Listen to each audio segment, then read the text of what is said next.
అరటిపండు అనేది చక్కటి పోషకాలు ఉంటాయి, హై పొటాషియం ఉంటుంది. చాలా గుండెకు, బ్రెయిన్ సెల్స్కి, బాడీలో సెల్స్ ఎనర్జీని రిలీజ్ చేయడానికి కావాల్సిన పొటాషియం సింపుల్ ఫామ్లో వెళ్తుంది. అన్ని విధాలా మంచిదే.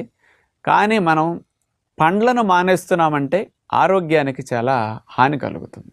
అందుకని మనం బరువు పెరుగుతున్నామంటే దాన్ని పెరగకుండా తినే టెక్నిక్ తెలుసుకోవాలి. కానీ పండును మానేసామంటే శరీరానికి చాలా హాని అన్నమాట. ఇప్పుడు అది ఎట్లా నష్టం అంటే, అన్ని పండ్లు కాస్ట్లీ, సామాన్యులు కూడా కొనుక్కోలేరు, డబ్బులున్న వాళ్ళు కొనుక్కోవచ్చు.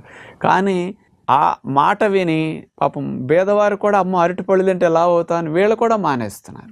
అంచేత అందులో ఎందుకు వద్దంటారంటే, అరటిపళ్ళు చాలామంది ఎక్కువ శక్తి ఉన్న పండు అరటిపండు. పుచ్చకాయ, కర్బూజా తీసుకుంటే 100 గ్రాములు 16 క్యాలరీలే, బొప్పాయి తీసుకుంటే 32 క్యాలరీలు, మామిడి పండు తీసుకుంటే 100 గ్రాములు 74 క్యాలరీలు. అదే అరటిపండు తీసుకుంటే 116 క్యాలరీలు.